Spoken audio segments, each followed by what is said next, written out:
Bonjour mes amis. Devant une douleur articulaire de deux côtés du corps qui vous réveille la nuit avec une certaine raideur le matin qui dure pendant plusieurs jours, pensez à ces rhumatismes inflammatoires appelés polyarthrite rhumatoïde qui touchent 20 millions de personnes dans le monde et près de 300 000 personnes en France, avec 2 ou 3 fois plus de cas chez les femmes que chez les hommes, selon l'Institut national de la santé et de la recherche médicale, l'INSERM. Sachez que la polyarthrite rhumatoïde peut toucher toutes les articulations du corps humain, avec préférence de mains et pieds. Si ce n'est pas encore fait, merci de vous abonner à notre chaîne Jean-Paul Djamba, c'est gratuit, et partagez la vidéo. Le mot arthrite désigne une inflammation de l'articulation et le préfixe poly signifie plusieurs. Ici, la maladie touche plusieurs articulations, d'où le terme polyarthrite. Et une articulation, ce sont deux extrémités osseuses recouvertes de cartilage avec une membrane synoviale qui a pour fonction de sécréter en permanence un liquide synovial, genre lubrifiant, dans le but de faciliter le mouvement de l'articulation. De ce fait, la polyarthrite rhumatoïde est un rhumatisme inflammatoire chronique le plus fréquent. C'est une maladie auto-immune, c'est-à-dire que le système de défense immunitaire se retourne contre les éléments de son propre organisme ou de son propre corps. Ici, la maladie s'attaque, agresse la membrane qui couvre les articulations. En d'autres termes, dans la polyarthrite rhumatoïde, les cellules de défense du système immunitaire s'attaquent à la membrane synoviale. Le liquide synovial est alors sécrété en grande quantité et s'accumule et engendre une inflammation qu'on appelle la synovite. Dit autrement, cette membrane synoviale inflammée va produire en grande quantité le liquide synovial qui va libérer certaines molécules d'une part qui vont entraîner l'inflammation de l'articulation, d'où la présence de douleurs, fatigue, d'autre part la destruction progressive du cartilage, de l'os et des tendons. Sans traitement, la maladie atteint progressivement de nouvelles articulations et entraîne des déformations ou la destruction progressive des articulations touchées, souvent celles de mains et de pieds. Les causes exactes de la polyarthrite rhumatoïde ne sont pas encore connues. Cependant, il est pensé à un dérèglement du système immunitaire, mais aussi à la présence de plusieurs facteurs, tels que le choc affectif ou psychologique, les infections, le dérèglement hormonal, le stress, le tabagisme, une prédisposition génétique et le surpoids ou l'obésité. Les personnes à risque sont les femmes car elles sont 2 à 3 fois plus atteintes que les hommes. Les personnes entre 40 et 60 ans d'âge, les personnes dont un membre de la famille souffre de la polyarthrite rhumatoïde.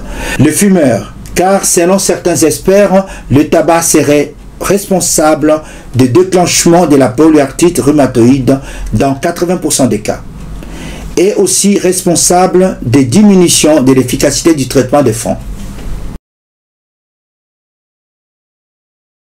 La polyarthrite rhumatoïde se manifeste par poussées entrecoupées de périodes d'accalmie. Et les symptômes ou les signes varient d'une personne à l'autre, car chez certaines personnes, la maladie progresse lentement.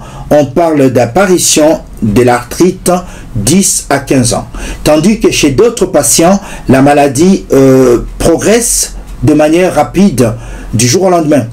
Et les signes cliniques observés dans la majorité des cas sont les gonflements ou l'œdème des articulations, notamment au niveau de poignets, de mains, de doigts ou du pied, avec présence de rougeurs et de chaleur.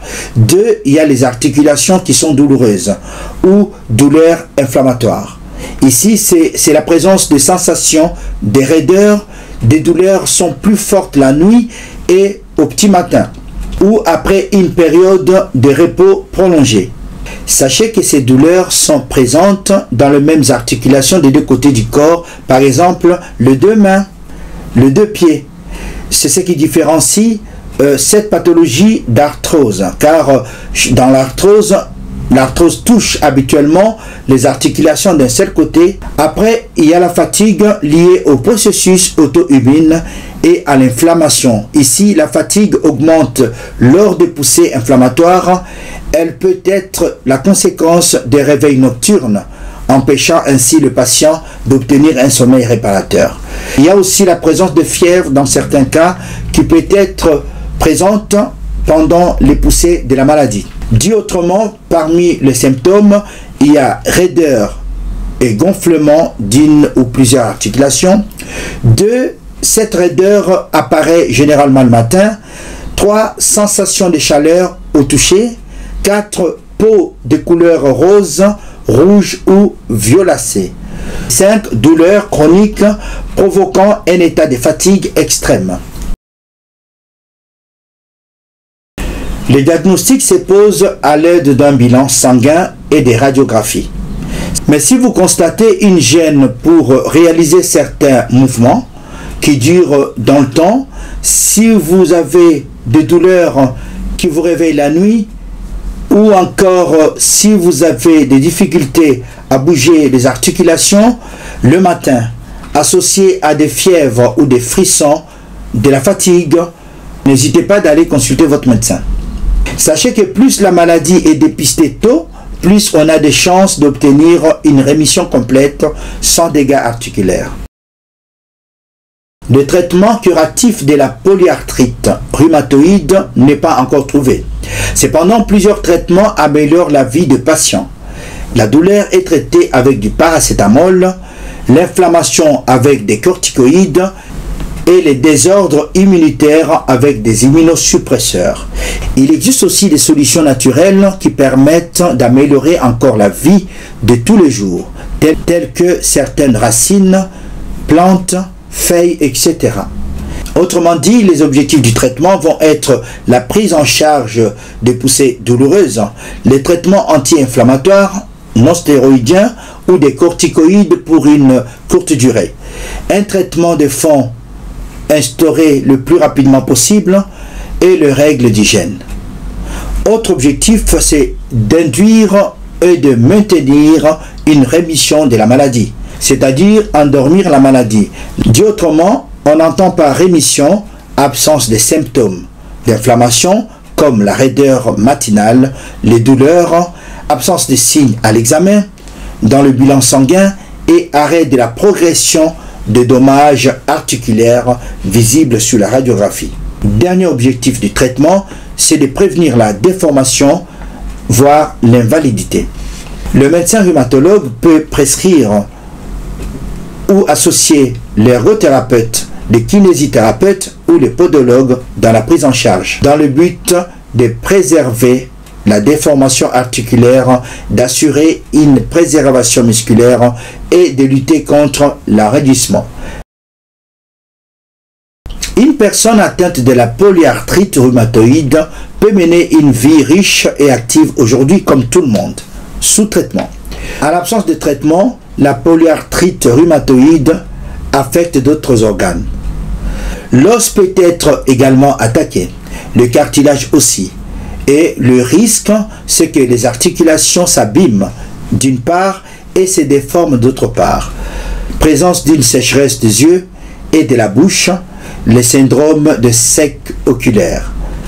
Sensation de sable dans les yeux, une atteinte de nerfs, de poumons, de reins et du cœur. Restez vigilants car l'inflammation chronique augmente les risques cardiovasculaires au même titre que le tabac et le cholestérol ainsi que la fragilité osseuse qu'on appelle l'ostéoporose. De ce fait, si l'inflammation n'est pas stoppée, de petites boules dures, non douloureuses peuvent se former sur la peau et surtout à l'arrière des chevilles, au niveau des tendons d'Achille, au niveau du coude et près des articulations de main. On parle alors de nodules rhumatoïdes.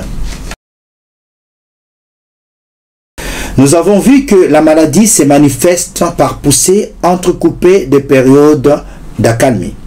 Toutefois, devant les symptômes tels que douleurs inflammatoires avec raideur articulaire matinale qui s'installe de plus d'une heure, allez consulter votre médecin. Arrêtez le tabac car fumer diminue l'efficacité du traitement. Ne pas s'exposer à la fumée des autres. Adopter une alimentation saine et équilibrée sans tabac et sans surpoids. Un traitement précoce permettra le blocage ou le ralentissement de l'évolution de la maladie. Éviter la sédentarité. Pratiquer une activité physique. Prévenir la déformation et garder la force musculaire. Faire de l'effort physique sans être essoufflé. L'augmentation de la douleur ainsi que la chronicité de la maladie et tous les changements de la vie peuvent chez certains patients engendrer l'anxiété, voire la dépression. Restez vigilant et à l'écoute de membres de votre entourage atteints par cette maladie. Je termine cette émission par les conseils de ma mère qui me disait en tétéla que papa Dembakin de Kamanyamase. Ce qui veut dire en français, papa, être en bonne santé est beaucoup mieux que d'avoir un grand repas ou un bon repas composé du riz, de la viande et du poisson. Merci.